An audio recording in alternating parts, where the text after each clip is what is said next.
하나님이 주시는 은혜가 여러분 가운데 함께 하시기를 바랍니다. 날씨가 매우 추워졌고 또 눈도 왔습니다. 예배 후 3일 동안 잘 보내셨습니까? 오늘도 수요예배 나오신 여러분을 축복합니다. 옆 사람과 또 인사하겠습니다. 오늘도 만나서 반갑습니다. 잘 오셨습니다. 은혜 많이 받으세요. 감고사축 감사합니다. 고맙습니다. 사랑합니다. 여러분을 축복합니다. 오늘도 비대면 영상으로 예배하시는 분들 가운데도 하나님의 은혜가 함께 하시기를 바랍니다. 고린도전서 말씀을 수요일에는 계속하고 있습니다. 오늘 말씀의 주제는 이스라엘의 과거와 현재 그리고 교훈입니다. 시작. 이스라엘의 과거와 현재 그리고 교훈. 이 고린도전서 10장은 사도 바울이 이스라엘 백성들의 역사를 돌아보면서 바울이 살던 그 1세기의 고린도 사회, 그리고 특별히 그 사회 안에 살고 있는 고린도 교회 교인들이 그 이스라엘 백성들의 역사를 통해서 무엇을 배울 것인가를 말씀합니다. 자, 이 말은 무슨 이야기냐면 사도 바울은 이미 구약의 이스라엘 역사를 다 꿰고 있습니다. 가말리엘이라고 하는 율법학자에게 바울은 그 구약의 율법을 철저하게 배운 사람입니다. 그래서 이스라엘의 역사를 아주 통달하고 있습니다. 그래서 이 고린도 교회, 특히 타락한 그 사회와 고린도 교회 교인들까지도 이 이스라엘의 역사를 보면서 과거의 역사를 통해 현재 우리가 어떤 역할, 어떤 상황인가, 그리고 그 이스라엘 역사를 통해서 우리에게 주시는 교훈이 뭔가를 말씀하고 있는 겁니다. 바울은 먼저 이스라엘 백성들이 과거의 구약시대 역사 속에서 하나님의 백성인 그들이 영적으로 누렸던 특권 혹은 축복을 다시 상고하고 있습니다. 중요한 것은 어제의 축복이 오늘의 우리의 삶의 현장에서도 축복으로 이어진다. 승리할 수 있다. 이것을 보장하지 못한다는 겁니다. 여러분도 과거에 내가 잘 나갔다, 나 왕년에 내가 신앙이 좋았다, 그 전에 나도 하나님이 엄청나게 복을 주셨다, 은혜를 받았다, 은사를 받았다. 여러분, 신앙생활하면서 과거에 붙잡히면 안 돼요. 과거에 여러분들이 그렇게 신앙생활을 열심히 잘하고 하나님의 복을 받았으면 지금은 어떻습니까? 지금 과거에 내가 받았던 그 은혜가 지금 중요하다는 거죠. 지금 그것이 유지되고 있느냐는 말이죠. 그러니까 과거에 잘 나갔던 것이 지금도 잘 나간다는 보장은 못한다는 겁니다. 오늘 말씀의 핵심이에요. 그래서 신앙은 지금이 중요합니다. 자, 그럼 먼저 오늘 본문을 통해서 이스라엘 백성들이 하나님의 백성으로서 그들이 역사 속에서 누렸던 축복이 뭔가, 하나님이 선택된 하나님의 백성들로서의 특권이 무엇이었나 5가지가 있습니다. 첫째는 그들은 구름 아래 있었다 그랬어요. 10절을 보겠습니다. 10절 시작. 1절이죠. 예, 다시 시작. 형제들아, 나는 너희가 알지 못하기를 원하지 아니하노니 우리 조상들이 다 구름 아래 있고 바다 가운데로 지나며. 이스라엘 백성들이 광야를 지날 때에 하나님이 보내신 구름 기둥, 우리가 흔히 읽잖아요. 이스라엘 백성들은 광야에서 낮에는 구름 기둥, 밤에는 불 기둥으로 인도하셨다. 여러분, 이게 지금 우리가 여기서 읽을 때는 별로 실감이 안 나요. 그런데 이스라엘 그 현장에 가보면 그것이 금방 피부에 닿습니다. 왜냐? 그들의 광야는 낮에는 그 햇빛 때문에 밖에 나가질 못해요. 특히 거기도 물론 봄, 여름, 가을, 겨울이 있는데 우리처럼 그렇게 있지는 않습니다. 정확하게 구분되진 않고 주로 더운 지방이에요. 더운 지방. 그래서 낮에는 그 광야에 내리는 햇빛이 엄청나게 뜨거워요. 그래서 구름이 조금 끼거나 그늘에 들어가면 시원합니다. 그런 것들이 실감이 나죠. 또 저녁에는 이 광야에는 겨울이 아닌데도 춥습니다. 온도가 팍 떨어져요.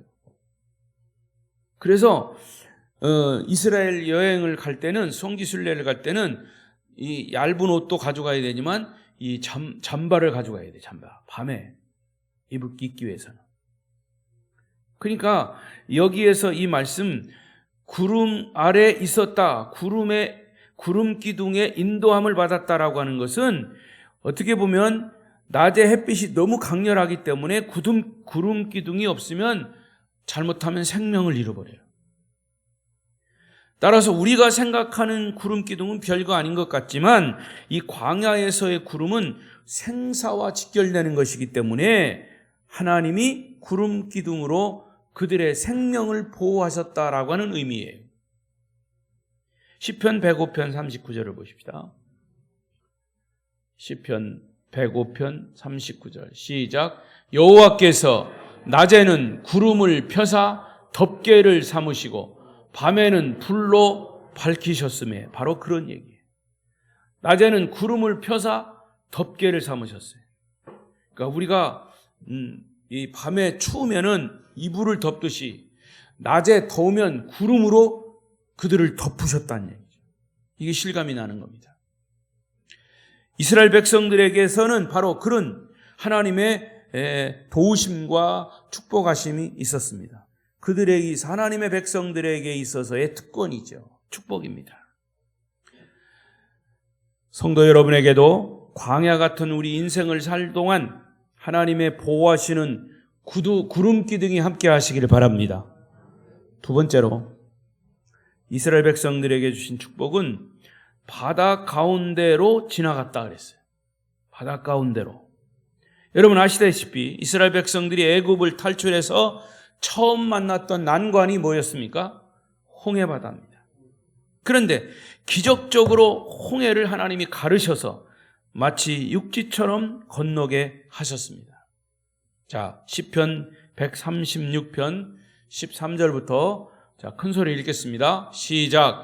홍해를 가르신 이에게 감사하라. 그 인자하심이 영원하미로다. 이스라엘을 그 가운데로 통과하게 하신 이에게 감사하라. 그 인자하심이 영원하미로다. 바로와 그의 군대를 홍해에 엎드러뜨리신 이에게 감사하라. 그 인자하심이 영원하미로다. 그의 백성을 인도하여 광야를 통과하게 하신 이에게 감사하라. 그 인자하심이 영원하미로다. 할렐루야. 하나님은 왜 이스라엘 백성들이 홍해를 건너게 하셨고 추격하던 바로 군대를 바닷물에 수장하게 하셨을까? 여기 뭐라고 그랬습니까? 그 인자하심이 영원하미로다. 그 인자하심, 인자가 누굽니까? 영자 동생이 인자입니까? 그 인자가 아니라 여기서 인자라고 하는 히브리어 단어는 헤세드라고 하는 단어예요. 따라하십시다. 헤세드. 헤세드. 이 헤세드라고 하는 히브리 단어는 이 구약 성경에 아주 많이 나오는 하나님의 독특한 사랑, 하나님의 사랑을 말하는 것이. 이 헤세드라고 하는 단어가 신약으로 오면 아가페라고 하는 단어로 바뀝니다. 물론 아가페는 헬라어입니다. 아가페. 아가페가 무슨 단어입니까? 무슨 뜻입니까?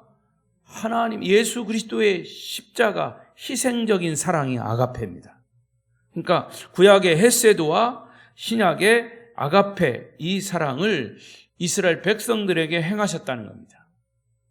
성도 여러분에게도 인생의 현장에서 어떤 고난을 만나더라도 그것을 잘 통과하면서 하나님의 변함없는 신실하신 헤세드와 아가페의 사랑을 경험하게 되시기를 축복합니다. 세 번째 축복은 세례를 통한 연합입니다. 그들은 세례를 통해 연합했습니다. 자, 2절 보십시다. 본문 2절 시작. 모세에게 속하여 다 구름과 바다에서 세례를 받고. 모세에게 속하여 구름과 바다에서 세례를 받았다. 말이 좀 어렵죠? 구름과 바다에서 세례를 받다? 자, 모세에게 연합했다. 잘 들으세요. 중요한 얘기입니다. 모세와 연합했다는 말은 모세에게 속했다는 말은 모세와 하나 되었다는 말이에요. 왜 모세와 하나 될 수밖에 없었느냐? 하나님이 이스라엘 백성들을 애굽에서 구해낼 때 430년 동안 노예로 살아서 구해낼 때 누구를 지도자로 세웠습니까? 모세. 그래서 모세의 지도자의 지도를 따르지 않으면 이스라엘 백성들은 죽을 수밖에 없어요. 모세를 따르는 게는 모세의 말씀을 따르는 것은 하나님의 말씀을 따르는 거예요. 그래서 모세에게 속하지 않을 수가 없어요. 모세와 하나 될 수밖에 없어요. 모세가 지도자이기 때문에. 그러니까 모세라고 하는 사람을 지도자로 삼고 그와 연합된 삶을 살게 되었다고 하는 뜻이고요. 이 지도자와 연합하지 않으면 그들은 광야에서 죽을 수밖에 없습니다. 그리고 모세에게 속하여 하나가 되어 구름과 바다에서 세례를 받았다. 여러분, 그 세례를 받았다고 하는 의미는 뭡니까? 홍해를 같이 건넜다, 그런 뜻이에요. 홍해를 걸으면서, 홍해는 뭡니까? 바다죠. 바다를 육지와 같이 건넜다라고 하는 의미를 여기서는 모세에게 속하여 구름과 바다에서 세례를 받았다, 이렇게 표현한 겁니다. 이것을 신약으로 가져오면 예수 그리스도와 연합해서 예수 그리스도의 이름으로 세례를 받는 겁니다. 할렐루야. 그래서 여러분, 세례라고 하는 것은 뭡니까? 세례는 뭡니까? 예수 그리스도와 함께 나의 모든 죄가 십자가에서 죽습니다. 그리고 예수 그리스도와 함께 나는 다시 살아났습니다. 거듭났습니다. 이게 바로 세례의 의미예요. 다 잊어버렸죠? 세례 받을 때 다 잊어버렸죠?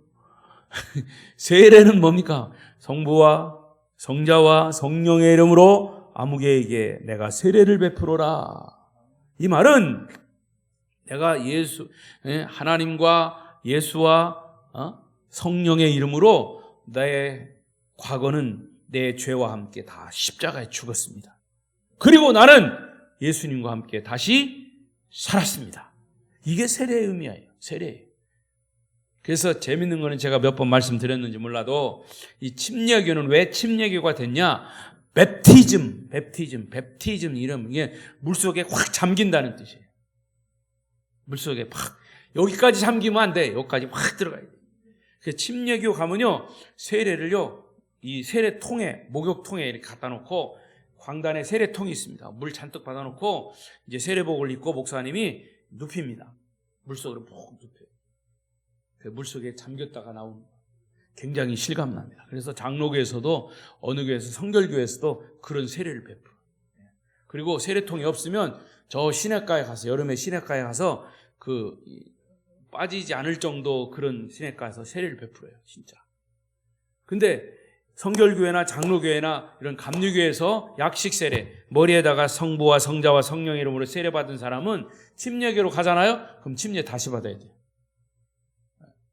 이게 그래 침례교회. 그래서 침례교회입니다. 침침해서 침례교회가 아니라 물에 잠긴다 그래서 침례교회. 이게 굉장히 실감납니다. 제가 저 이스라엘의 요단강에 가서 예수님이 세례 받으신 그곳에 가서 실제로 거기는 뭐 물이 깨끗하지도 않아요. 좀 흙탕물이에요. 그런데도 잠겨봤어요. 이렇게 잠겨봤어요. 예수님이 세례받은 그곳에. 근데 굉장히 그게 실감납니다. 그러니까 물론 약식 세례도 세례죠. 그런 의미를 상징하는 거니까. 성부와 성자와 성령의 이름으로 내가 세례를 베풀어라 할 때 이미 우리는 내 죄와 함께 내 과거는 예수님의 십자가에서 나는 죽었습니다. 졸도한 게 아니라 완전히 죽은 거예요. 그리고 다시 살아나는 거, 거듭나는 것이. 그게 세례의 의미죠. 그런데 이스라엘 백성들은 사실 모세에게 속하여 구름과 바다에서 그런 경험을 했습니다. 사실 홍해바다에 들어가면 그들은 진짜 수장되는 거지만 하나님이 홍해바다를 가르시고 그거를 육지와 같이 건너게 하신 것은 그 세례를 받은 것과 같은 것이다. 모세라고 하는 지도자를 통해서 그런 경험을 할 수 있었던 겁니다. 따라서 여러분은 인생을 살면서 예수님이라고 하는 위대한 스승을 만나고 구원자를 만나고 그래서 구원받고 천국 백성으로 살아가는 것이 진정한 축복임을 다시 한번 믿으시기 바랍니다. 자, 그리고 네 번째 이스라엘 백성들이 받은 축복은 그들은 신령한 식물을 먹었습니다. 신령한 식물. 험난한 광야에서 먹을 것이 없을 때 하나님 그들에게 뭘 주셨다? 만나를 주셨다. 만나가요? 권사님, 만나가요? 얼마나 만난지 몰라요. 예, 눈 뜨셔요. 만나는 원래 만푸라고 하는 히브리어의 단어예요. 만푸라고 불렀는데 이게 무슨 뜻이냐? 여러분 아시는 대로 하얀 눈송이처럼 하늘에서 막 내리니까 이 이스라엘 백성들이 저게 뭐랴? 저게 무엇이요? 이게 만나의 뜻입니다. 아셨어요? 만나의 뜻이 저게 뭐냐? 이게 만나의 뜻이라니까. 성경 찾아봐요. 실제요. 내가 농담을 하는 게 아니고. 만푸라고 하는 뜻이 저게 무엇인가라고 하는 뜻이에요. 여러분, 그래서 그게 만나가 된 거예요. 그리고 고기가 먹고 싶을 때 또 뭘 주셨어요? 동풍을 불게 하셔 메추라기를 주셨어요. 그들은 하나님이 그렇게 직접 만드신 음식을 먹는 특권을 주셨어요. 축복이죠. 그러면 신약 시대 성도들의 만나는 무엇일까요? 여러분, 만나 뭐예요? 이거 먹으면 만나잖아요. 뭐예요, 만나가? 신약 시대의 만나는 하나님의 말씀이에요. 예. 그래서 이 구약 성경에 말씀드린 대로 이 말씀을 먹을 때 무엇처럼 달다? 꿀송이처럼 달다 그랬어요. 그러니까 하나님의 영의 양식은 신약 시대에는 만나입니다. 성경 말씀. 밤낮으로 먹으니까 여러분 좋은 줄 알았죠? 이스라엘 백성들이 그랬어요. 사실은 메추라기나 만나나 밤낮으로 먹으니까 나중에는 다른 메뉴를 찾았어요. 그러나 광야에서 먹을 것을 주신 것 그 자체가 그들에게는 축복이었습니다. 할렐루야. 그리고 다섯 번째 축복. 그들은 신령한 음료를 마셨다. 반석에서 나오는 신령한 음료. 본문 4절을 보십시다. 4절.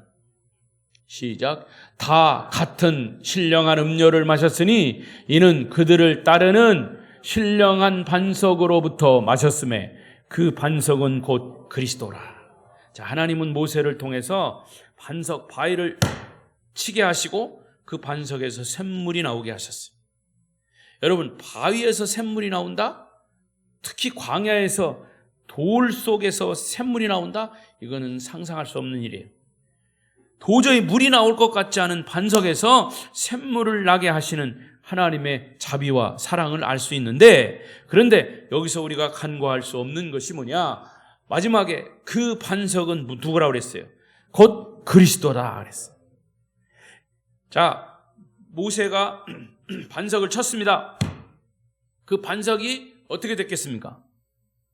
깨졌죠. 반석이 깨짐으로 인해서 거기서 생수가 터져 나온 거예요. 자, 그것을 신약으로 가져오면 여기서 왜 반석을 그리스도라고 했느냐 하면, 깨진 반석에서 생수가 나왔다는 것은 예수 그리스도가 십자가에서 깨졌다라는 것이, 몸이 깨지고 못 박혀서 그 예수님으로 인해서 우리가 구원받았다는 거예요. 예수님으로 인해서 우리가 영생을 얻었다는 겁니다. 깨닫게 되시기를 바랍니다. 하나님 모세에게 가지고 있는 지팡이로 반석을 치라 명령하셨어요. 여러분, 하나님이 왜 지팡이로 반석을 치라고 하셨습니까? 사실 지팡이로 두들겨 맞아야 할 사람들은 누구냐 하면 이스라엘 백성들이에요. 죄인이니까. 죄인들인 우리니까 우리는 하나님의 지팡이로 맞아야 돼요. 그러나 그 죄인들을 대신해서 반석이신 예수님이 지팡이에 맞아서 깨진 것입니다. 몸이 찢어진 것입니다. 그리고 그것에서 생수가 쏟아져 나온 것입니다. 죄인들이 하나님의 지팡이에 맞아 마땅하지만 대신 반석이신 예수 그리스도가 우리 대신 맞으신 것입니다. 그래서 예수님의 죽음과 부활을 통해서 저와 여러분들은 영원한 생수를 먹은 구원을 받은 것입니다. 할렐루야! 이렇게 바울은 이스라엘 백성들의 역사 속에서 하나님이 주신 특권, 하나님이 주신 축복을 쭉 열거하면서 회상했습니다. 자, 그런데 중요한 것은 5절이에요. 1, 2, 3, 4절을 말씀하시고 그 다음에 5절 시작. 그러나 그들의 다수를 하나님이 기뻐하지 아니하셨으므로 그들이 광야에서 멸망을 받았느니라. 왜? 다수를 왜 하나님이 기뻐하지 않으셨을까? 이스라엘 백성들이 이런 특권과 축복을 누렸음에도 불구하고 범죄했기 때문에 나머지 광야에서 대다수가 다 멸망했고 가나안 땅에 못 들어갔어요. 하나님은 그 백성들에게 가나안 땅을 주시겠다고 약속했습니다. 그 약속은 하나님이 지키셨습니다. 그런데 그 약속을 지키지 않은 자들이 누구냐? 백성들이에요. 여러분, 지금도 우리에게 천국이라고 하는 놀라운 약속이 주어졌습니다. 예수를 믿으면 구원받고 천국에 이를 것이다. 이것은 하나님의 약속이에요. 그런데 이 약속이 있음에도 불구하고 천국에 들어가지 못하는 것은 바로 예수 그리스도를 구세주로 믿지 않기 때문에. 그래서 가장 큰 죄가 뭐라고요? 가장 큰 죄가 예수를 믿지 않는 죄예요. 자, 오늘 본문 6절을 또 봅시다. 6절 시작. 이러한 일은 우리의 본보기가 되어 우리로 하여금 그들이 악을 즐겨한 것 같이 즐겨하는 자가 되지 않게 하려 함이니. 여러분, 역사라는 것은 항상 우리의 거울이 되는 겁니다. 그러므로 우리는 죄악을 즐겨하지 말아야 합니다. 죄를 범하는 이유는 뭐 때문에 할까요? 사람들이 왜 죄를 져요? 죄를 지은 그 속에 쾌락이 있습니다. 즐거움이 있어요. 그 즐거움은 미끼입니다. 사단의 미끼예요. 예? 죄가 아름답게 보이고 즐겁게 보이기 때문에 범죄하는 것을 즐기는 겁니다. 그러나 그 즐거움은 죄악의 미끼, 사탄의 미끼예요. 그 즐거움의 건너편에는 그 대가를 지불하고 하나님의 심판을 피할 수 없는 결과가 기다리고 있다는 사실을 알아야 합니다. 심지어 과거에 주님이 주시는 은혜와 축복을 받은 그 사람들조차도 이 죄악의 쾌락 속에 빠져듭니다. 그래서 제가 아까 서두에 말씀드린 것처럼 과거에 내가 하나님의 은혜를 받았다, 과거에 잘 나갔다, 은사를 받았다, 과거에 매인 사람은 중요하지 않아요. 지금이 중요하죠. 내 과거에 받았던 은혜가 지금 얼만큼 내가 유지되고 있느냐, 그게 중요한 거죠. 과거가 잘 됐다고 지금이 보장되는 게 아닙니다. 과거에 주님이 주시는 은혜와 축복을 받은 사람들조차 죄악의 쾌락 속에 빠져서 세상으로 나가는 겁니다. 그러면 이스라엘 백성들이 지은 죄악이 뭔가 또 있습니다. 이스라엘 백성들의 죄악의 첫 번째 뭐라고요? 우상숭배입니다. 우상숭배의 죄악. 7절 시작. 그들 가운데 어떤 사람들과 같이 너희는 우상숭배하는 자가 되지 말라. 기록된 바 백성이 앉아서 먹고 마시며 일어나서 뛰논다 함과 같으니라. 모세가 시내산에 올라갔어요. 왜 올라갔습니까? 하나님의 계시를 받기 위해서 올라갔어요. 그동안 이스라엘 백성들은 모세의 형 누구예요? 아론과 함께 아론을 꼬드겨서 금을 다 소집해서 금송아지를 만들고 그 금송아지가 자신들을 인도해서 애굽에서 우리를 나오게 했다고 얘기한 거예요. 여러분, 사람이 이렇게 어리석은 겁니다. 예, 돌아버리면 그렇게 되는 거예요. 그들을 애굽에서 인도한 분이 누구예요? 하나님이시잖아요. 모세를 지도자 하나님 인도하셨는데도 금송아지 만들어 놓고 이것이 우리를 인도했다고 얘기하는 거예요. 눈에 보이지 않는 하나님보다 눈에 보이는 화려한 매력을 가진 이 금송아지를 만들어 놓고 그 금송아지를 섬기자고 했던 백성들이. 여러분, 신약 성경에도 제일 많이 강조하는 그게 뭔지 아십니까? 우상숭배입니다. 우상숭배. 골로새 3장 5절에 보면 탐심은 곧 우상숭배니라. 탐심은 곧 우상숭배니라. 우상숭배가 뭐라고요? 탐심, 욕심이라는 거예요. 모든 욕심은 우상숭배. 여러분, 우상이 뭐라고 그랬습니까? 꼭 무슨 형체가 있는 것이 우상이 아니에요. 그것만이 우상이 아니에요. 하나님과 우리 사이를 가로막고 있는 것이 우상이에요. 하나님과 우리를 가로막고 있는 그것 때문에 하나님이 안 보이고, 그것 때문에 하나님이 의식되지 못하는 것이 우리에게 있어서 우상입니다. 하나님을 섬기고 사랑하는 일에 방해가 되는 모든 것은 우상입니다. 그것이 돈이 될 수도 있습니다. 그것이 자식이 될 수도 있습니다. 그것이 명예가 될 수 있고 권력이 될 수 있습니다. 그것 때문에 하나님이 안 보인다면 우상숭배, 그 우상숭배에서 벗어나야 돼요. 이스라엘 백성들은 광야에서 끊임없이 우상숭배의 죄를 졌습니다. 홍해를 가르시고 쓴 물을 단물로 바꾸시고 여러 가지 기적을 만드신 그 하나님을 직접 체험했음에도 불구하고 모세 지도자가 없다고 아론을 부추겨서 금송아지를 만들어 놓고 이게 우리의 신이다라고 외친 사람들이 이 백성들이에요. 우상숭배 죄는 무서운 대가를 치릅니다. 두 번째 범죄는 간음죄입니다. 간음죄. 8절을 보십시다. 8절 시작. 그들 중에 어떤 사람들이 음행하다가 하루에 23,000명이 죽었나니 우리는 그들과 같이 음행하지 말자. 우상신을 향해서 축파를 던지는 이 사건을 통해서 그들은 모압 여신들과 집단 음행을 저질렀습니다. 여러분, 이 희한하게요, 이단들이나 이 잡신들, 우상들을 숭배하는 사람들을 보면 꼭 이런 음행이 연관되어 있습니다. 성경에도 그런 사건들이 많아요. 음행. 언제 우리가 범죄하게 됩니까? 인간은 누구나 영적인 만족이 없거나 영적인 긴장이 풀어질 때 언제나 범죄할 가능성이 크다고 합니다. 잘 들으세요.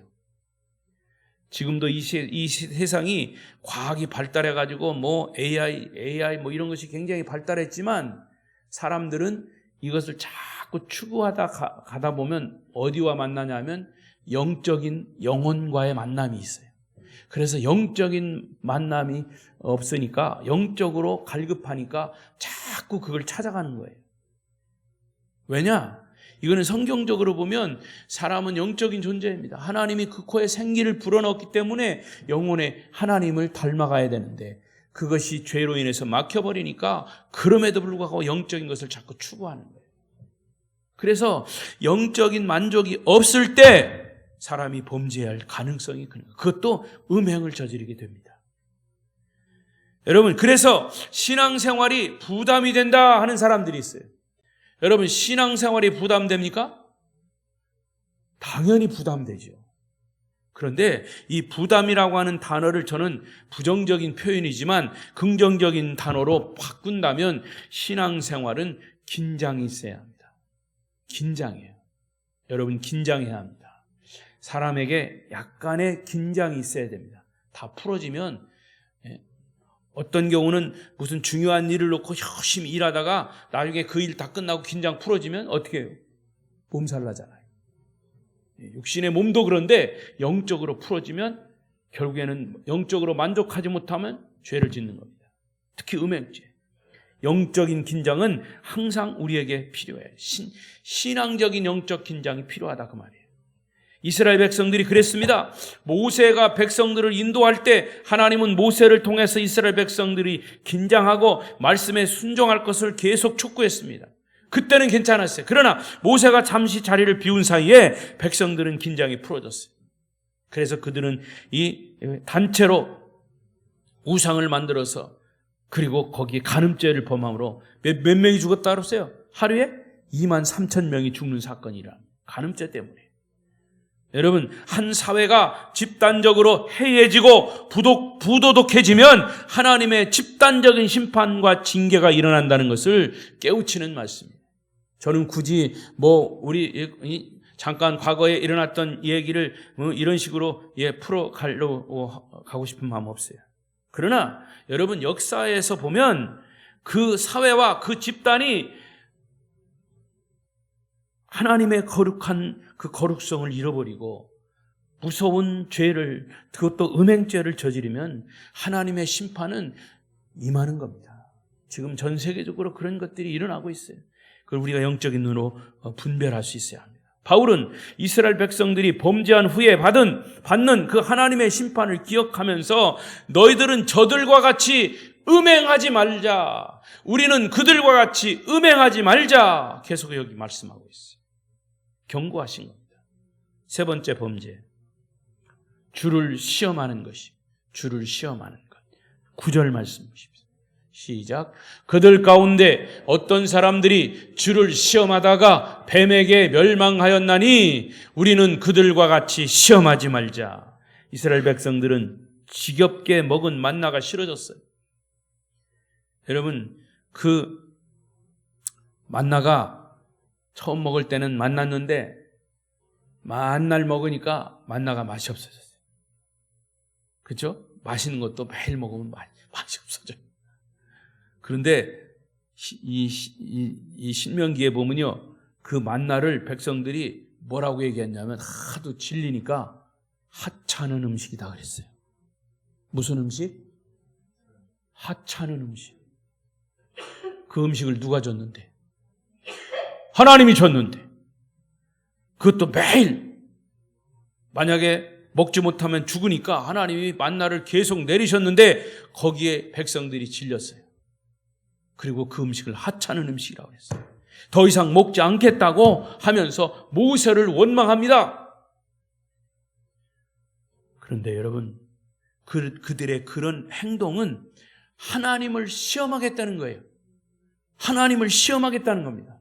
하나님, 우리 이 만나 안 먹겠습니다. 이 하찮은 음식 안 먹겠습니다. 하나님 주신 음식 하찮은 음식입니다. 우리는 다른 음식 주십시오. 이거는 하나님을 시험하자는 얘기죠. 시편 78편 17, 18절을 보십시다. 시작. 그들은 계속해서 하나님께 범죄하여 메마른 땅에서 지존자를 배반하였도다. 그들이 그들의 탐욕대로 음식을 구하여 그들의 심중에 하나님을 시험하였다. 하나님이 시험하라는 말씀은 딱 한 군데밖에 없어요. 말라기 3장 10절 11절을 드림으로 하나님이 축복하나 하지 않나를 시험하라 하는 것밖에 없어요. 여러분, 우리는 하나님을 시험할 수 없습니다. 오직 베푸시는 은혜와 축복에 감사할 뿐이에요. 그런데 이 이스라엘 백성들은 하나님을 시험하는 범죄를 저지른 겁니다. 그리고 네 번째 범죄는 그래서 그들은 하나님을 원망합니다.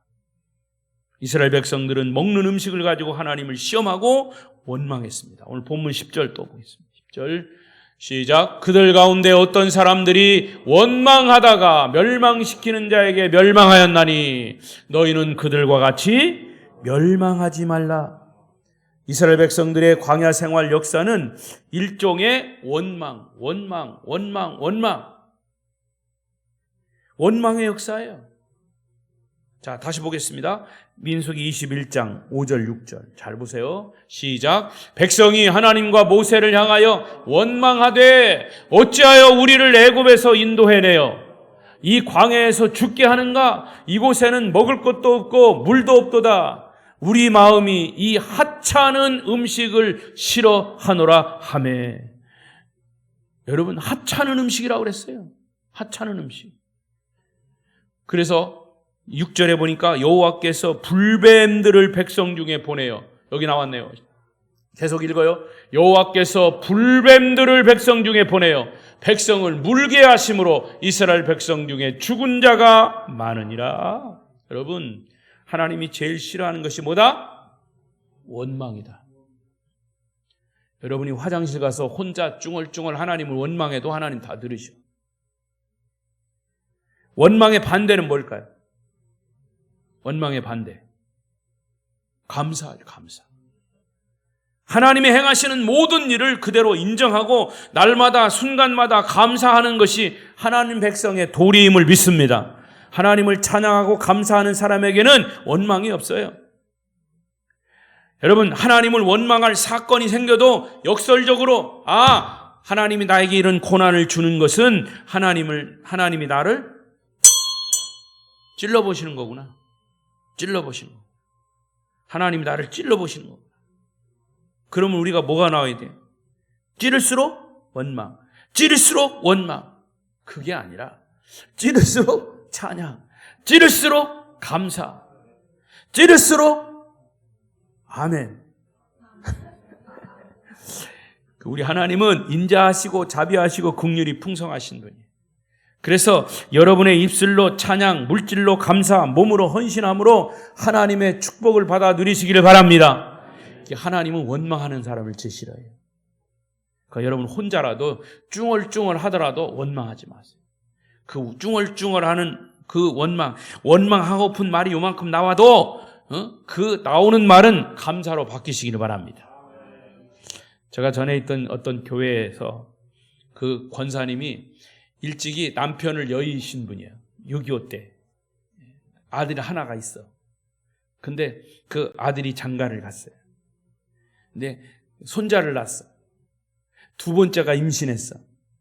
근데 두 번째가 아들인지 딸인지 손녀인지 손자인지 잘 몰라가지고 그 권사님이 늘 그렇게 기도했대요. 하나님, 만약에 이 손자가 첫 번째 손자도 손자지만 이 두 번째 만약에 손녀딸이라면 그 뱃속에서 손녀딸에게 고추를 달아주셔가지고 손자로 바뀌게 해달라고. 그래서 그 고추가 바뀌어가지고 손자가 나왔어요.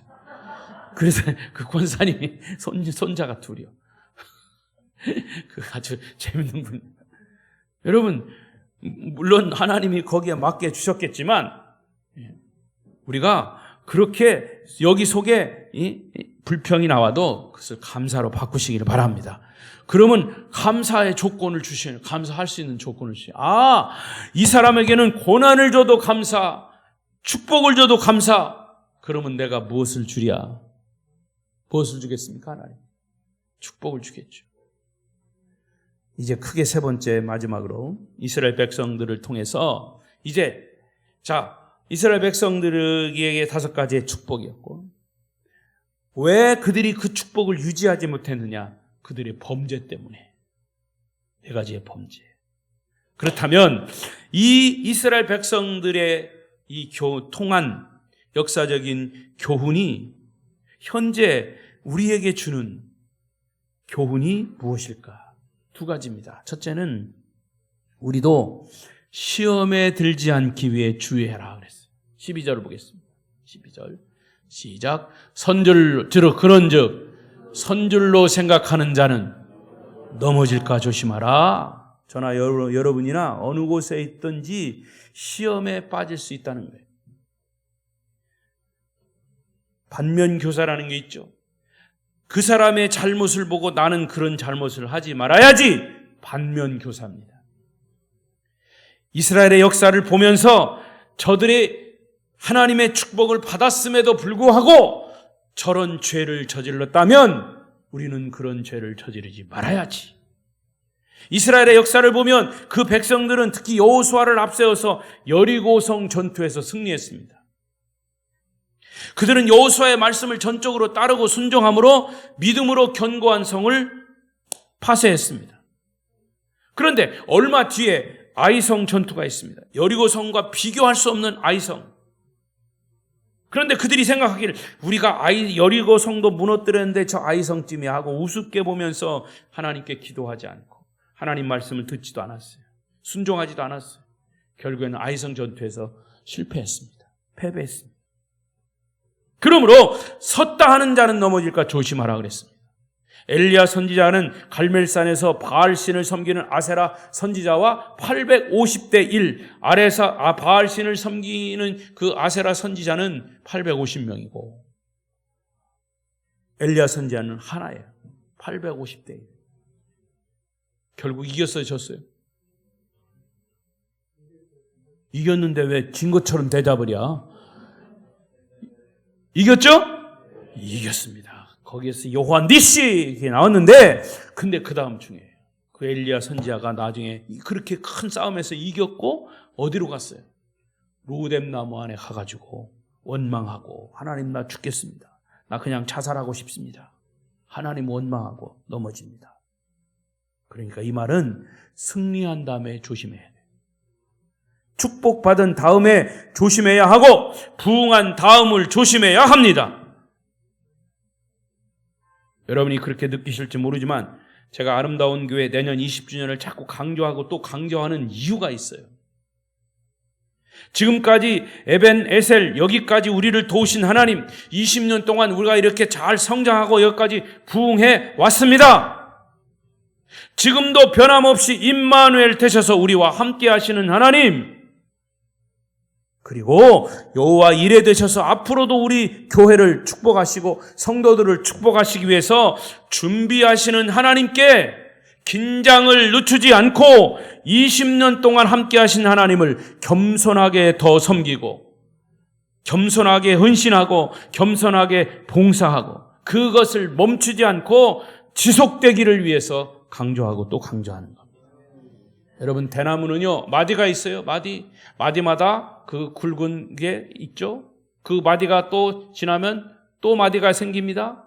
그것처럼 영적인 그런 20년이 됐으면 그 영적인 마디를 다시 굳게 하고 또 다시 영적으로 부흥하고 개인적으로 교회적으로, 그것이 10년이 되고 20년이 되고 30년이 되고 주님 오실 때까지 그렇게 하는 거예요.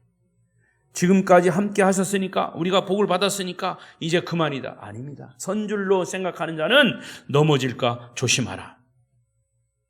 여러분, 하나님의 위대한 축복이 있은 다음에 어떤 함정이 기다리고 있을지 모르기 때문에 지금도 사탄은, 마귀는 오는 사자와 같이 삼킬 자를 찾고 있음을 잊어서는 안 될 것입니다. 그리고 두 번째 교훈은 시험에서의 승리를 믿어야 합니다. 따라하십시다. 시험에서 승리를 믿어라. 승리를 믿자. 여러분, 누구나 시험에 빠질 수 있어요. 그러나 누구나 승리를 믿지는 않습니다. 어떤 사람은 질 것을 믿고 사는 사람이 있어요. 인생을 살면서 어차피 나는 실패한 인생이라 패배를 확신하면서 패배 속에 들어가 사는 사람이 있어요. 결국 패배할 수밖에 없어요. 저 어느 날 히브리서를 묵상하면서 이런 것을 깨달았어요. 히브리서 11장 29절을 보십시오. 시작. 믿음으로 그들은 홍해를 육지같이 건넜으나 애굽 사람들은 이것을 시험하다가 빠져 죽었으며, 이스라엘 백성들은 애굽을 탈출해서 홍해를 육지같이 믿음으로 건넜어요. 그들이 홍해를 건널 때는 하나님을 믿었어요. 그리고 30절을 보면 믿음으로 7일 동안 여리고 성을 도니 성이 무너졌다 그랬어요. 그런데 여러분, 이 29절과 30절의 차이가 몇 년이냐 하면 40년이에요. 믿음으로 홍해를 건넜습니다. 그리고 40년 동안 광야에서 지날 때는 그들에게 믿음으로라는 말이 없어졌어요. 성경을 유심히 보십시오.